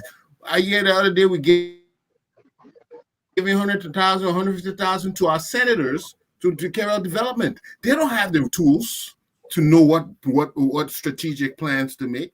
Neither have they been have they already assessed in the various organizations, the various parts of the economy that are tied in together. So how can they build these and then development without having the rigorous discipline to analyze what they need to do? We have to build institutions and let the institutions carry out the development and stop doing this thing individually. It doesn't work that way. We'll always be helter-skelter if we don't start putting institutions from the nucleus all the way to 100 years from now. Let them plan that out, and it will coordinate amongst themselves, and you have a national plan. That's how it's done. Thank you, Jimmy. I don't see why you disagree with me. Yeah, he disagrees. The man has a right to disagree. No, That but confuses. I know. I was just giving the background. I don't see where he was disagreeing with me, and I don't disagree with him. I think, Jimmy. This is why when you go through the plan, institutions, public institutions are even mentioned, strengthening public institutions. So what you are saying is extremely critical. This is why I said previously it was the governance commission and the planning ministry that even led this process. Right now, they have given the consultancy to two library institutions, Suba Bele Associate and I think Africa Development, one organization. They are leading the process of just facilitating the development. Institution building is extremely cardinal. But even as we build these institutions, there has to be an overall plan that guides us as to how we are going to strengthen our institutions moving forward. Okay. Clarence, I know you are also steeped in policy. So I can go ahead now, right? But yeah, I think we can go ahead and these two giants. The two giants have spent themselves. Yeah, but I think I hear what Thomas is saying. I say this, during the presidency of President Weah, we heard a lot from Minister Toy. We didn't hear a lot from the Ministry of Planning is Finance and Development Planning. But I have to agree with Thomas. When this was being launched, according to the press, the Deputy Minister of Finance for Planning was highlighted or was one of the key speakers at this program. Is that comforting enough that there seems to be some emphasis this time being placed on not just managing the fiscal policy, but also bringing in the planning to lead our development? Thank you, Nangwe. I want to begin by thanking Thomas for providing the context that he provided. When I was reading development planning, all right, at the University of Liberia, those theories were important. But I think the question we're trying to answer here tonight is that as a country, how are we treating the plans that we're developing over the years? Are we trashing them because we have achieved them, or we trashing them because we move on to another political party? I think it's the latter. I think we trash our plans not because we achieved them. We trash them because we don't want to be identified with the past political establishment, and we feel that by pursuing those goals and achieving them, then we'll be giving credit to the past administration rather than credit to ourselves for what we have done. That's a bad development mentality that we have in Liberia, and we need to fix that. We're ready to fix that. Former President Taylor had a plan. I think Vision 2040 or something like that. 2030, I think it was 2024. 2024. We trashed that when he left, and then Ellen came with the poverty reduction strategy, and I think we all went banga and wrote that one with Amara Kone at the top of the table at the time. And then when she left, we trashed that, and we went to Joy Weah PDA poverty. PADP, right? How do you call it against them? I come here. I'm trying to PAPD. Proper agenda for prosperity and development. Yeah, there you go. And now we're going to arrest. Let me tell you something, Nangwe. Those political plans are made even before they get into power. and then they push them as the campaign conversation. It is not a strategic document that is based on the country needs. It's not now, and that justify what I'm saying, because if you look to it, even when Madam Ellen came to power, like Thomas Reddy said, our development partner had to set us on the table and say, listen, if we're going to give you money moving forward, you have to develop a plan that goes in line with the current demands that we feel, that feed into our own objectives to substantiate our investment in your country. And we have to go by it. And those papers come across my desk many times when Ellen was in power, where we're counting against those deliverables that international community wanted us to meet in order for us to get money to continue to fund the plan. All right. As soon as Madam Ellen left, that plan was trashed, and we are keeping with own poverty proposed strategy. Mm-hmm. And then at the end of the day, what I'm saying in short here is that, do we trash the plans because we met the benchmark of those plans, or we trash them because new grouping power? And I think it's the latter. I would love to see what Thomas tried to bring forward concerning the structural arrangement behind the idea of the plan. But Thomas, agree with me, what industrialization happened in Liberia will cause us to move forward? When it came to Ellen Johnson study, what poverty was reduced that caused us to move forward? In fact, when Ellen was leaving power, there was this argument that there was no growth, even though we had development taking place in Liberia, but there was no growth. So people are staying in poverty. John, we are saying to reduce poverty, and I think UP argued that more people got into poverty than were brought out of poverty.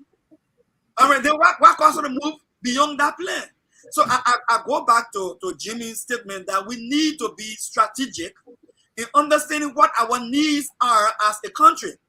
And then I agree with Thomas also, who says that there are other international documents out there, like the SDGs, like the Vision 2063 from the African Union, that can fit into our plans. But there has to be something that will have to stand, and then we must achieve them before we go forward. If we don't achieve them, whoever comes to power must begin from where the other person started, so we can track the progress that we're making, and not just do politics as usual. And how I see it, because I feel we need to be real to ourselves. We need to be honest with ourselves, that we can't keep changing plans if we're not achieving the goals we set for ourselves in the past. I think that's where we stand. Thank you, Clarence. Yeah, and that is what I was asking. I mean, I'm not a policy person. That's what I thought, that, you set your benchmarks and make sure you hit your targets, and then you move on to something else. But, Thomas just gave us a brief history coming from the 1970s through the oil boom and all that, which I appreciate. Mr. Kamara, we know that the budget that was just passed, right? Each county is giving $150,000. And I know in the relaunch of the arrest agenda for inclusive development, the president seems to be emphasizing counties.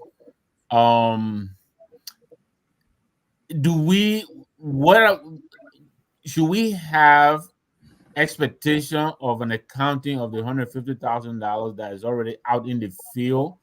I'm trying to see here, because initially it was $30,000, per legislator, no accounting necessary.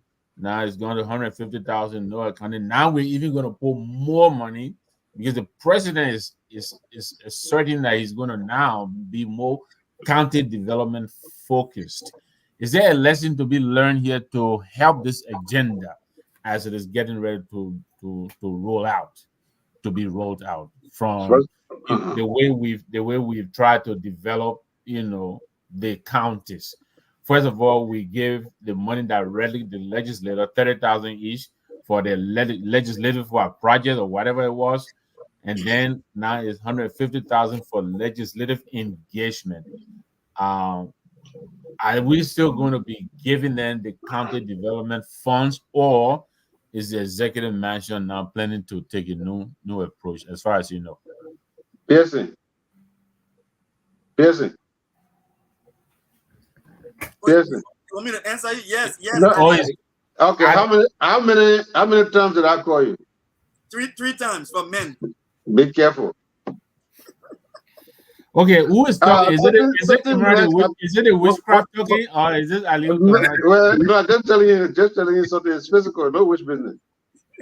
Sitting He got me sitting, looking behind me. He got me looking behind me to make sure I nothing know, was. right? I myself, I'm like, what? sitting next to Mr. Kane on this issue. I'm a small picking. That the main subject matter here. Mhm. But this is what I was saying. We're making it look like what is on the paper is actually deviating from the national development agenda of everyone. What is happening here is that everybody runs to become president for reasons that differs from the incumbent. So to assume that everybody should just follow the same roadmap consistently, and there'll be no need for election. But Mr. Kamara, let me ask you this before you continue. The President Bouakai, even before he came into office, he pronounced no car would be stuck in the mud after 90 days. He meant road construction. Wasn't George Weah the bad road medicine president as well? What is the Now, difference? you only agreeing with me. No, but So you seem to one, say that yeah, let me learn before you mess up my what you might call it. all right, Every go pre- ahead. every president anywhere has something that separates them from the person they're running against. Barack Obama became president. He changed his policy from that of George Bush because if he figured something was wrong. When Donald Trump became president, he changed his policy entirely and canceled some of the things that Barack Obama did. Mr. Kamara, And yeah, but let's let me stay with answer. But Liberia. let me answer the Let's stay with question. Liberia because over here I want to be able to answer the the question. I want culture to be. war and ideological differences are No, no, enormous. no, no, Let's no. But just they are stay with human beings. We are human beings. What I am telling you is, me and you on focus on Liberia, but the way I think certain things to be done might be differently from what you think it should be done. However, we all want it done. It is a symptom that's going. It's just a matter of how. That's what's going on. Now, let me tell you why these things are not changing anything. So then you seem to be affirming what we've been saying here. Let me, What is the but let me, point of relaunching why, what kind of game you if you're playing? going to continue Is it doing the same? intentional to distract me? Or a game But you you playing haven't tonight? made a distinction yet. That's why I keep But you're bugging not you. giving me a chance. If you let me land, if you All right. I allow don't know me, where you flying. You flying on broom? Okay, but land. Go ahead, allow land. me, just be patient. Even PSC over there is getting frustrated. So just be patient. All right. The country has lots of things that it need to work on, ranging hospital, roads, sanitation, blah blah blah, education, other social things, even welfare. The government needs to do that. So what happens is one government cannot do it within the period that is given to that government. So what they do, they select out of these many things. Nothing really changed. They select out of these many things the one that is going to be their primary objective to achieve within their term. As they're leaving, the other group comes and pick. They're not picking anything out of the moon or out of space. They're the same things that the people need. But because you, Nangwe, cannot accomplish all of it in 6 years, what do? You select out of those things the one that you are going to prioritize. Now, let me give you one of the reasons why these things are not as different as we make it seem. George Weah was rural medicine, but he did it differently. Joseph Boga came. I mean, when Joe Weah came, Ellie had already secured funds from the road from EW Junction to back up in. She didn't do it. When George Weah came, George Weah did it. Did he leave it and say, no, for Elliot called the what you insinuating? The Roberts Field Highway, George Weah literally fell on that road. The new government came, they restructured certain things, they put different designs on it, and as we speak, the road is almost nearing completion. So they're not as different as we think they are. We can name many, many, many, many things. When you see Joseph Boga go to JFK to deliver medicine and money, it's the same agenda because Liberian people need healthcare. It's just a matter of how this other man wants to achieve it and what this other man wants to prioritize at the time. That's all it is. Can I get 30 seconds? You see how I make it One simple second. for you? One No, second. Let hold me. on, gentlemen. What we're going to do, we will go around, and then if there's anything you left out, we'll give you an opportunity, a minute each. I think that since Aliu called Clarence, Thomas, let Clarence go, and then you can come in. So 1 minute each will go around. If there's anything you want to add or you want to rebut. So I'm not. I don't think. I don't think we are saying that it is wrong to improve on the plan, because in development planning and even strategic planning, you have review processes. You have review periods. So say you have a 5 years plan, like Thomas was suggesting, or Jimmy was mentioning. If you have a 5 year plan, you have a midterm review of your plan. So if there are new development, maybe we're now moving into a more pressing issue with the climate change. Of course, you can adapt an aspect of climate change into the plan. If you have issue with the Yeah, whole IT, different thing you're talking about. you can improve on it. But Mr. Kamara, let him land. what we see in short, Aliyu, is that the country must be able to identify its major priority needs. Those needs will not change until those needs are met. It is not about how you address it. It's about the standing needs. They have to be there. You can't trash it because you say that job we are playing. Or you What can't did he trash? You can't trash it because of What did the man trash? Tell us. So infrastructure development. Is trash infrastructure? No. You're not No, getting. but you can't even making empty statements, though. Mr. Kamara, don't let him lose his. Sorry, Don't I'm let him sorry. lose his I'm friend. sorry. Let him You must finish. have to be saying the same thing. We're saying you trash the plan, but the plan still the same. That's what other of us are saying here. You can modify the plan, but what benefit does it? I think the driving force, and that's my emphasis.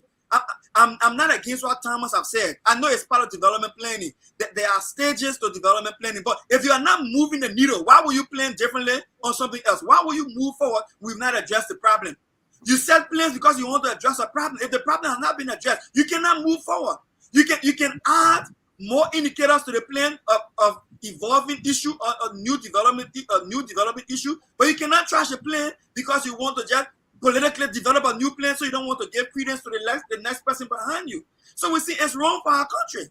We need to have a clear-cut understanding of what the country actually needs and how can we solve it before we move forward. That's what we're saying. Thank you. I'm not against any different naming of the plan, but we need to know what we want. But I don't see where the issue is for you, right? Nobody is trashing a plane. Like I said, the planes are developed for 5 years.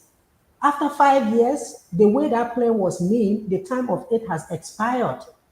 So do you still want us to be calling the plane PRS? Is that your issue? Because we've now reduced poverty? Okay, let me. So Thomas, then if let me I'm answer coming that. down, so Do suppose you the know president won't read. the African Union? You know why when African Union developed plane, they developed it up to 2063? Because every time you think that you're going to come and do a different plan, that's not the concept. The concept is you can review an existing plan. I'm not saying the name poverty reduction strategy must live us in the past with us politically speaking. I'm not saying that. I'm Yes, saying so you spoke in your my time. I I'm don't saying, want I'm you to. saying, yeah, Yeah, but yeah. I'm saying that But right now we let me just. are driven by political reasons. We are politically driven. That will change the plan. It is not developmental issue. So I wanted to come back to this point. Nobody is trashing any plane. The planes are developed for 5 years. When the period for the plane ends, that plane goes away. You need another plane. That's why you see the meaning of the different planes are coming from.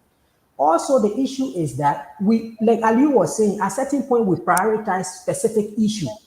Like I told you, for instance, when we did the interim PRS, the first pillar was enhancing national security because we had just come from civil war. What was important to us was peace and security. So it was pillar one.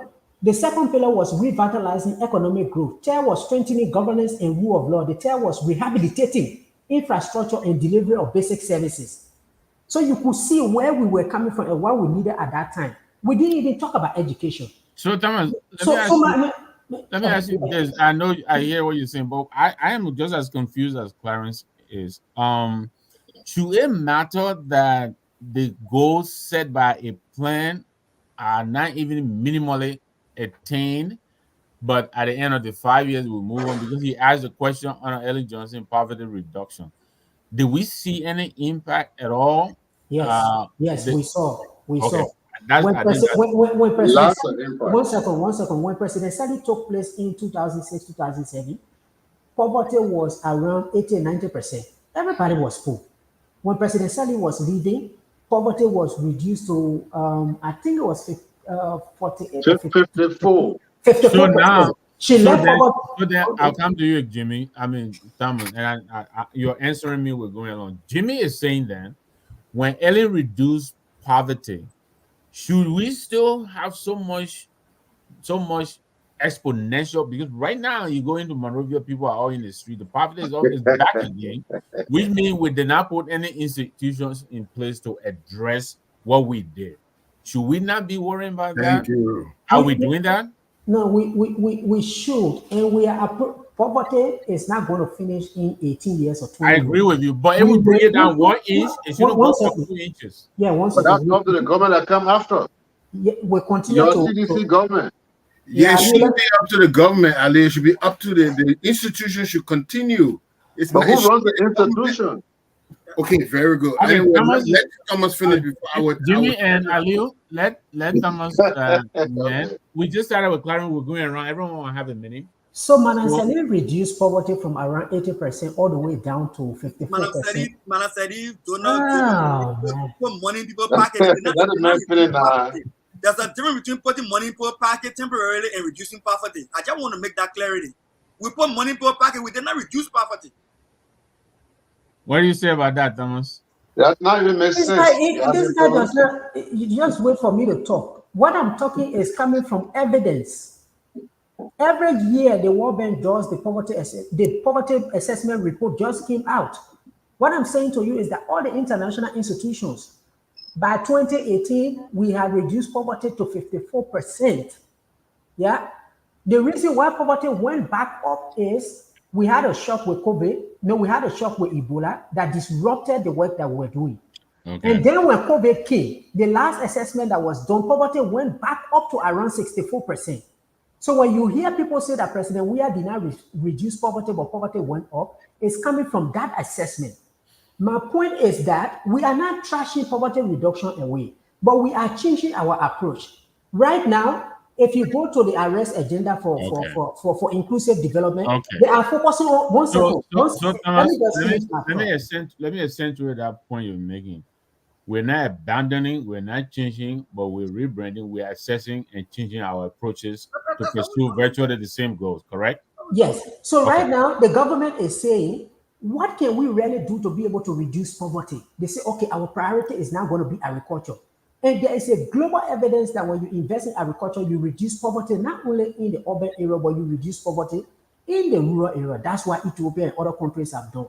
So the current government says we invest in agriculture, you will create jobs, you will reduce poverty.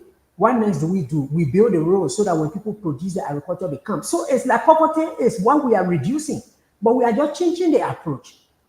So it's not that we are discarding poverty, we no longer care about poverty, and therefore this is not what the new government is doing. My point is that, and you said this, every time a political party aspires to take national leadership, they come with their own approach and say, these are what we are going to focus on. And the reason why this plan is called Arrest Agenda for Inclusive Development is building on the Unity Party manifesto, because they said their greatest priorities were going to be agriculture, rule of law, roads, education, sanitation, and tourism. So the plan is building on those foundations. But we cannot implement arrest because it was a political party platform. Now it has to be a national plan.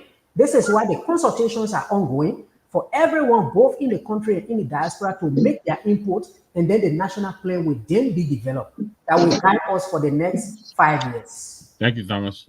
Thank you very much, Jimmy, and then Ali will take us on this. We got 2 more topics to go. We have about 15 minutes left. Are we going to take callers tonight, Jimmy? I think you. No, I don't have it set up. Okay. Okay. Good. All right. There's something called institutional memory. Okay.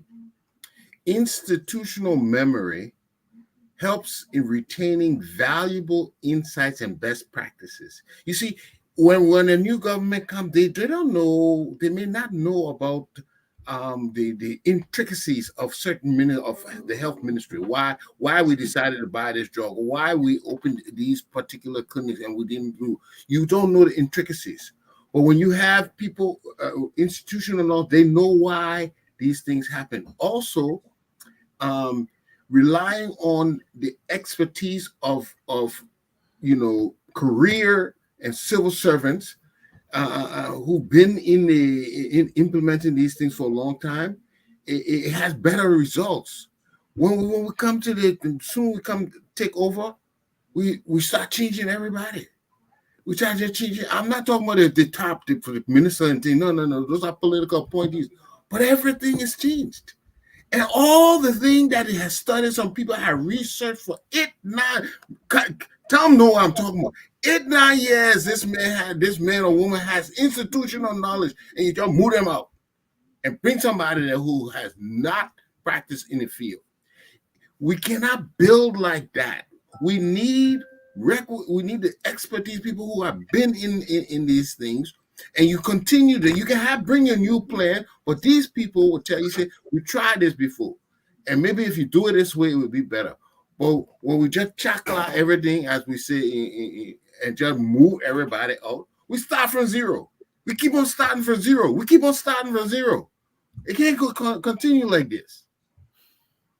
Thank you, Jimmy. And I think that's a very solid point. I think we talked about it here in the initial stages of this government. Why does every incoming government has to clean out every technocrat and bring in brand, their let me just say something to that quick so you can move to we're coming to you. Go ahead. Yeah, no, he has a point. No government should do something like that. But then he want to disagree with that it's not a government fault, it should be the institutional run. Not that the government can make the institutional run, Jimmy. It's the government that removing the people. It's the same government that can appoint the people. So it depends on the government. So I agree with you, but the government, if you look at what Unity Party is doing right now, over 60% of what they're doing right now is what they already set up before leaving office in 2018. That's what they're doing. So you will continue, but let me say this. I think let's not minimize the point that Jimmy is making. Right? No, some of these oh, you do? Okay. Because some of these programs, they take long time to take root. But it looks like by the time they begin to take root, it's almost time for that government. Yeah, it had two faces, and it's wrong to remove the technocrat because government spend money for these people. 90% of the technocrats in these agencies and ministries were people who were sent abroad to go to school through government coffers. The problem then becomes when they come to do the technical job and its political season, the man who is fighting to remove the current president sees you with the current president running campaign. You cause problem for yourself too. So if these technocrats will totally stay out of politics and be completely missing in action and only in their left corner making sure to do their job, sometimes these things will not happen. But I agree with him that removing technocrat is like removing the foundation of a house. Thank you. All right, gentlemen, I think we're doing pretty good. We have 2 more to go. Thank you very much. But who removed technocrats? Even now, let's do one then. I mean, the political leadership, when a party wins, they all go. Doesn't it happen here? The civil servants are there. The civil no. It doesn't really happen here, Thomas. No. What I'm saying, the people that go are those who are appointed at the political level. Yeah, well, we're talking about technocrats. But the technocrats are those directors, they are there. Directors. Nobody remove director. They are all there. They are civil servants. You can't remove them. But let's talk about the boy. Let's talk about the boy William, Alex William from the Bureau of Statistics. Alex had left even before the election. He left and came to the U.S. Yeah, but removing it was a government that removed him. That's what I'm saying. Yes, anyway, out of a million, so nobody should. Oh, we can name quite a few. There's another one at the finance ministry right now that is having issues, and they're trying to get him out because he challenged his boss, who was a deputy minister, who was a deputy minister at the time, now minister. Yeah, those isolated cases are should be condemned. But let's not. Yeah, they're not many, but they're there. Yeah. All right, gentlemen. So, thank you very much, Thomas. Thank you. we gotta be honest with ourselves, or we accept the reality that these things No, are no, no, happening. no. What I'm saying is the way they are saying the government comes and remove the technocrats. There are incidences. One second, one second. Unity Wait, Party on the job, one second, Clarence. Everybody get One for second, Unity one Party. second, Why you on Unity Party? one second. When the CDC took over, we saw they went after the more at least of this one. They all Exactly so. right? These are technocrats. I agree. But the way we are putting it as if a new government can come and remove all the technocrats, no, you don't do And it. what happened in There our are, country? no, there are civil servants. They are protected by the civil service regulation. I You agree. cannot remove them. Thomas, I got people, I got friends, I got family who work in government. When government changes, they left and they were out of job. They were not appointees. They have a way of removing them, Thomas. They have their way of doing it. I have some of those two. I have some of those. those two, Clarence. I'm talking about logisticians, directors here. Yeah, those Some are of the those were removed, but but the what Thomas is saying is what should be, but yeah. that is not what is No, they shouldn't. The president should not be able to remove them, but he can. Yeah, but that is not what is happening. Yeah. But gentlemen, let's go on to the diplomacy. Diplomatic word. There are reports they've been percolating, but I think they're in the open now because I think the press secretary to the president confirmed that the current government is trying not to have the former foreign minister Kemenya, I forgot his first name. Maxwell. Apparently he's being appointed by ECOWAS as ambassador to Sierra Leone. And the current government seems to have an issue with that. I mean, I don't know the protocol. I don't know if ECOWAS. I don't know if ECOWAS is. I don't know if this post. Usually, they give these positions to the government. No, not this one. Or they will give these openings to the government. The government will recommend to ECOWAS, even the EU. That's how they fill these posts. But I didn't know that ECOWAS also has that appointing power to appoint a citizen from any of these countries. I'm not sure about that because this is what seems to be happening. The government seems to be against the appointment of Ambassador Kemenya, or Foreign Minister Kemenya, as ambassador to Sierra Leone. Now, personally, I think it would be a bad appointment because we all know he has a record. The man has a sex assault charge against him that is preventing him from traveling to the U.S. But he's being appointed. I read that ECOWAS believes he has the requisite, credential competence to fill this position. How does this work? Does anyone have knowledge of the workings? I got a little bit of knowledge. Okay. I live in that area for most of my life when I was much younger. Those people make friends and associates. Okay. When they're in those positions.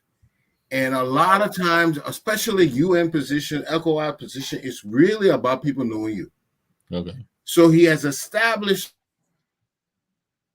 relationships with the upper, secretariat in ECOWAS there. And they saw him with friends and well, my man will send you here. Right. They do it all the time. This is very typical. Okay. But his issue is that I guess he has some case against him.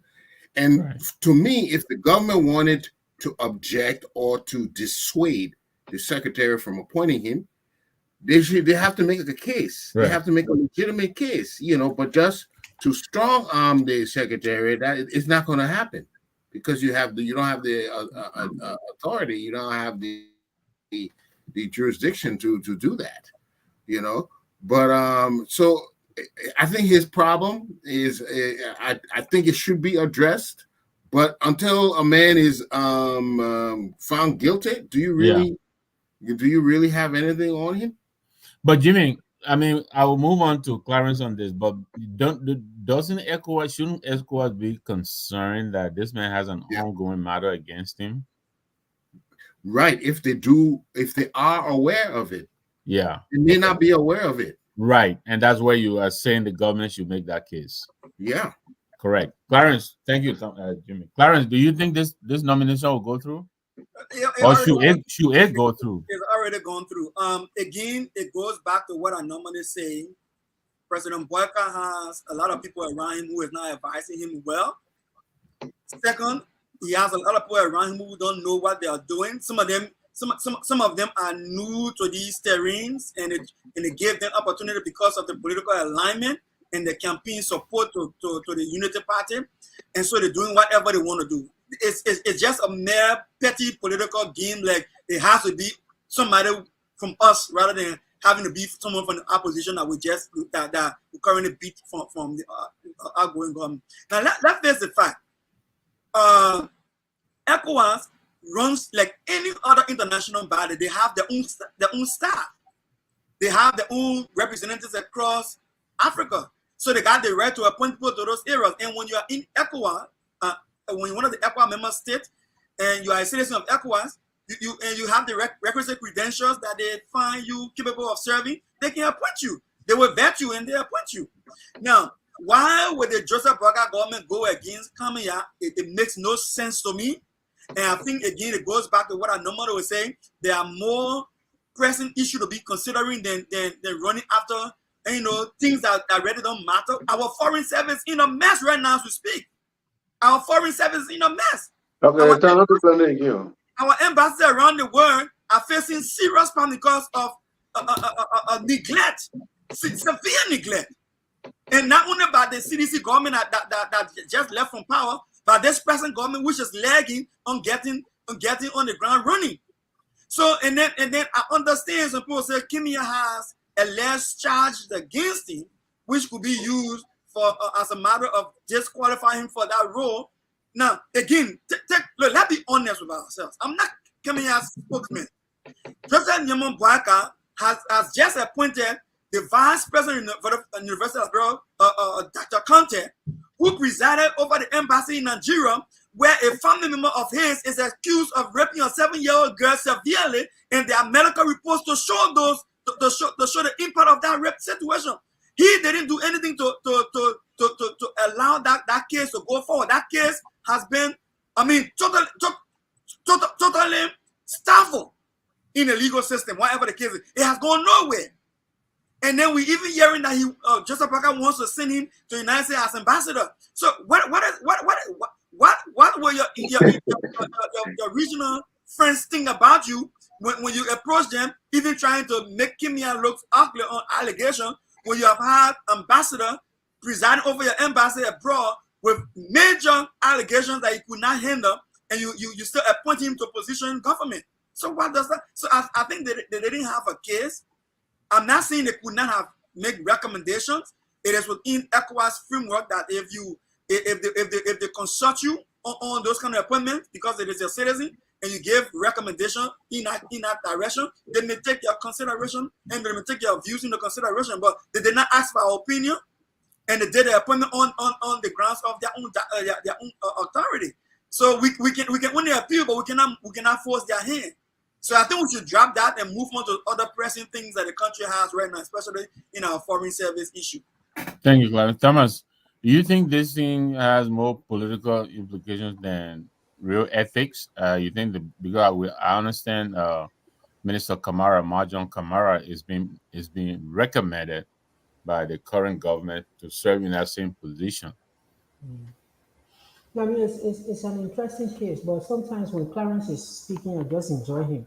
Our foreign service is in mess. Who put it in mess? Kemenya just came from becoming foreign minister. He recruited people and sent them in the foreign service without even them taking the foreign service exam.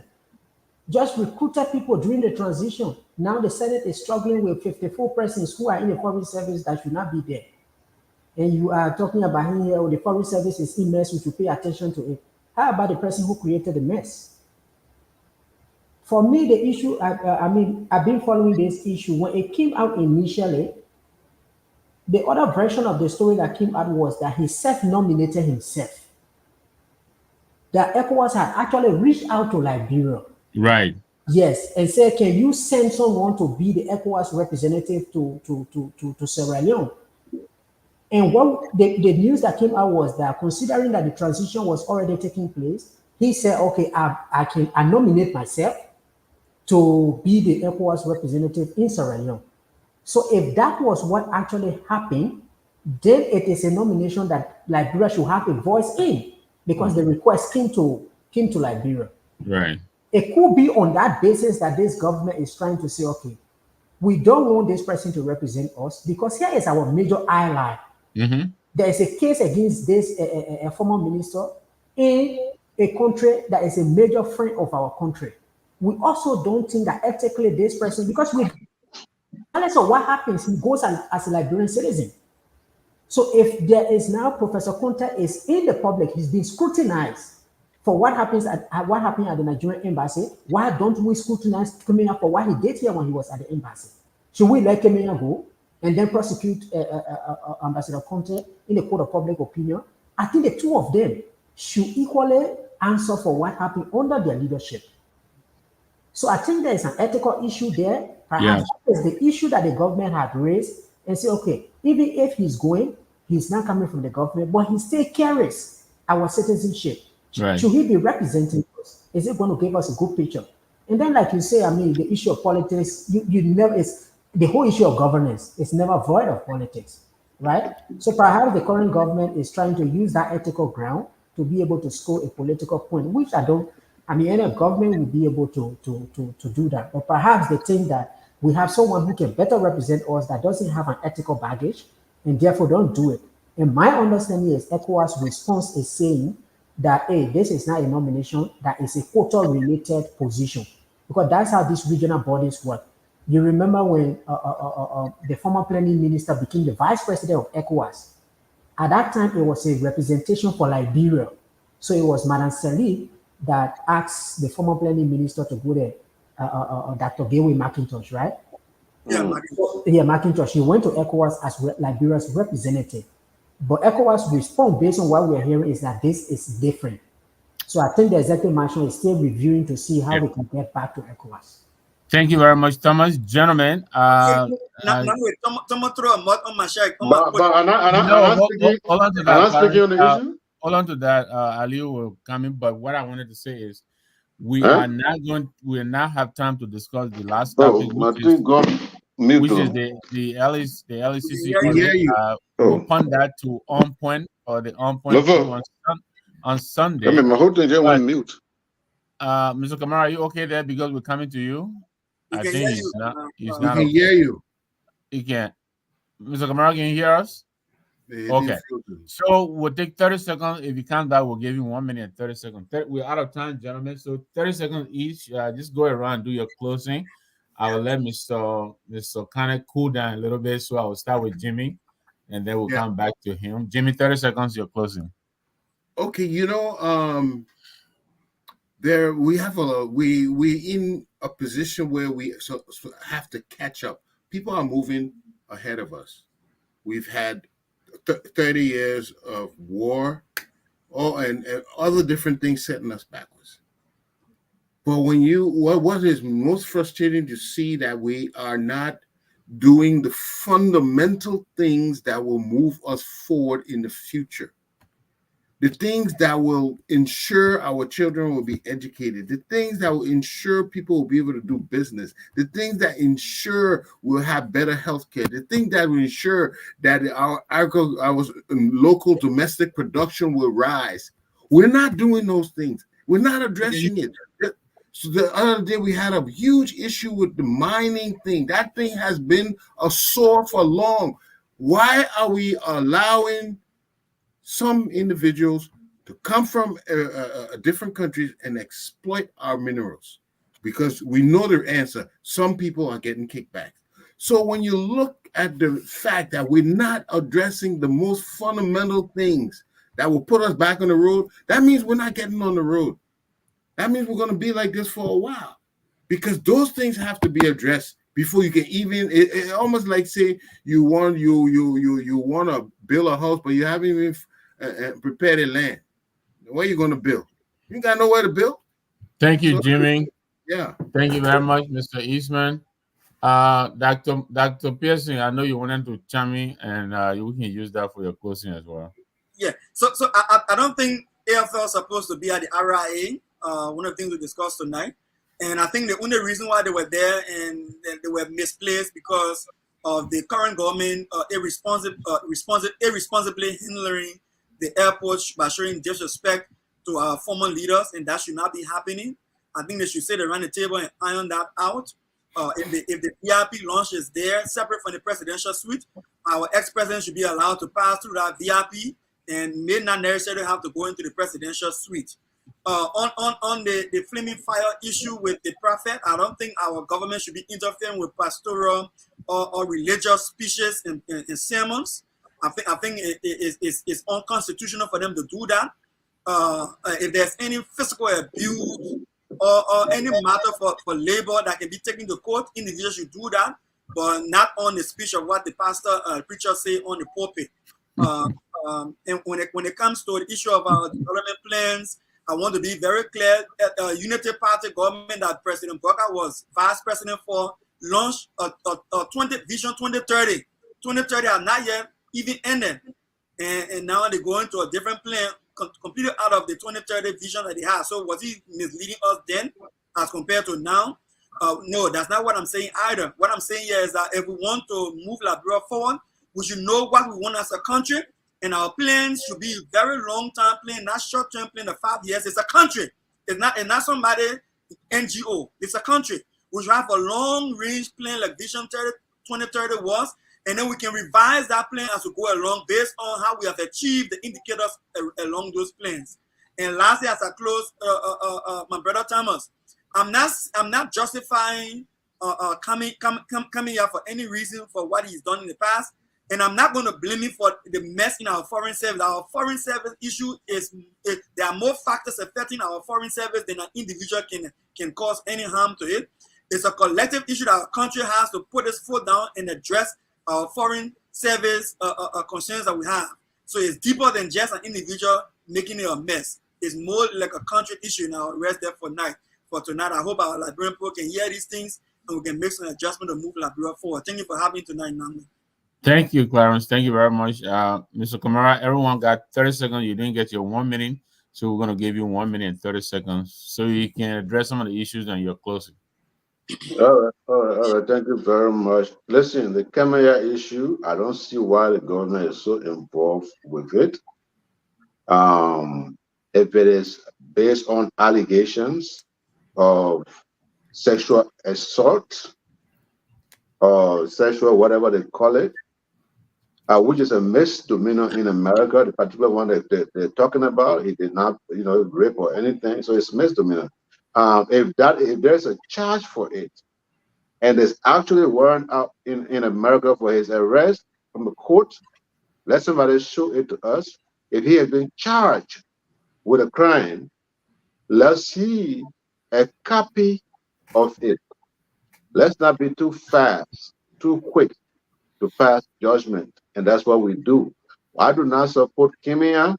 I do not support Al-Hassan Conte, but it should be, in fact, Al-Hassan Conte situation, I know for a fact that all of his information have been sent to the president, and the president have gone through most of it as far as this case is concerned. Everything that he's done, how the case went to court, how he pushed it to court, and whatever the president will come up with, but his information is with the president.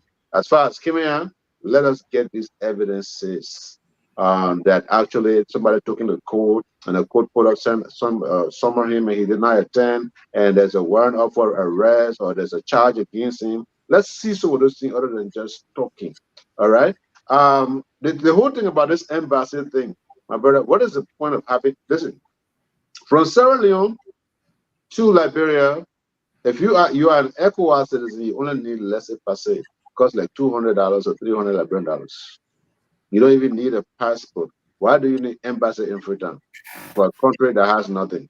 What you need, you get embassies for Freetown, you get embassy in Abidjan, you get embassy in Conakry, you get embassy in Accra, you get embassy in Dakar. What's the point of doing all of that when these people have the ECOWAS privilege to just drive through? If they even have ECOWAS passport, they have the right to come to the country. What is the point of all of those embassies?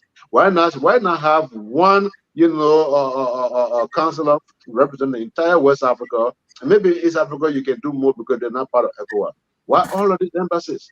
You understand what I'm saying? They're not necessary. they're wasting money. Some of that money should be used to go for basic social services. And my last point I will make here, ladies and gentlemen, if you can believe in a guy called Jesus, who they say was born in Bethlehem, and he died 3 days later, he started climbing in the sky. If you can believe that there was gods in Africa before Jesus, and those gods are still alive. If it wasn't so, Jesus would not have talked about them. If it wasn't so, a Bible were not going to be created for the purpose of condemning those things. If it wasn't so, the Prophet Muhammad sallallahu alaihi wasallam did not have to go to war with Arab brothers and sisters in a place called Makkah today, where the Kaaba is, to destroy idols. People believed in things before the coming of Jesus, before the coming of Muhammad, and before the coming of all these people that they draw in my book of Bible story. Don't condemn our stuff.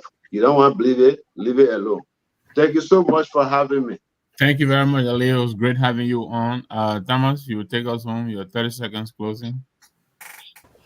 Yeah, quickly, I think the legislature should go ahead and pass the transitional act that will define whatever benefits former officials can get, so that it doesn't become an issue of um, opinion as to what this person gets and what the other person gets. Whatever privilege we are going to give to all the former presidents, all of them should benefit from it. I think when we have a law, then we can remove instinct from what this person gets and the other person does not get. On the religious issue, I think the state should not get involved in religion, but I equally think that people should not use religion to be able to suppress other people or maybe put fear in them and violate their rights. So if that happens, then the state will have to intervene. You cannot be a man of God and be saying you will throw Goa on people. Go on, someone. Yeah, so the state has to come in because it becomes a public policy issue. On the issue of planning, like I said, nobody is trashing the previous plans. They are simply expiring based on the time frame that we set, and when they expire, we have to develop a new plan. On the issue of a long-term plan, I also had this view that considering we had Vision 2030 that ran from 2012 to 2030, what is it that Liberia was doing at this point in time? Should we develop a long-term vision first before we carve out a 5-year plan out of the long-term vision? Or we should just carve a 5-year plan? I think what the government has decided on is to move along with the timeline of the SDGs, because the SDGs are expiring in 2030. And the global world after COVID is saying this is the last mile. We just want to push to 2030. So I think that's what Liberia is doing. Instead of having a long-term vision, we just have the rest of the 5 years to move to 2030 along with the SDGs, and then we start thinking about the long-term vision, which is, I think, is good. We didn't talk about this, but this is good when you have the plan and now guides our budgeting processes. And then this is where the medium-term expenditure framework comes in. So I think it's good. And let me just clarify that the launching the president did was not actually the launching of the plan, it's launching of the consultation for the development of the plan. The plan is expected to come up either in September, I think October or November. And on the Kenya issue, that the executive marshal sought this out with ECOWAS. This is a diplomatic issue. I agree with Ali. We need to take a relook at our foreign set or our foreign policy, because the war is changing. We are moving into a multipolar war. Asia is stressing out their muscles. So should we have all of our embassies in Africa, or do we move out to other countries? Europe is declining in terms of might and power. Should we have these kind of embassies in Europe? So I think the foreign ministry is supposed to craft out our foreign policy that provides a guardian to this. I see the foreign minister, she's moving around a lot, but she needs to sit down to craft a plan to move the foreign service forward. Thank you. Thank you very much, gentlemen. You're the best crowd on TV. Thank you ever so much. This brings us to the close of tonight's Friday night debate. Whether we survive the crowd strike, IT, I think Jimmy will know a thing or two about that, or we're discussing the audit report or if you want to hear about the result of the LDEA investigation, come to FOL and be informed. Until we meet again, thank you very much. As Dennis would say, what is it? We're one. I think the sun is coming up, Jimmy. Thank We are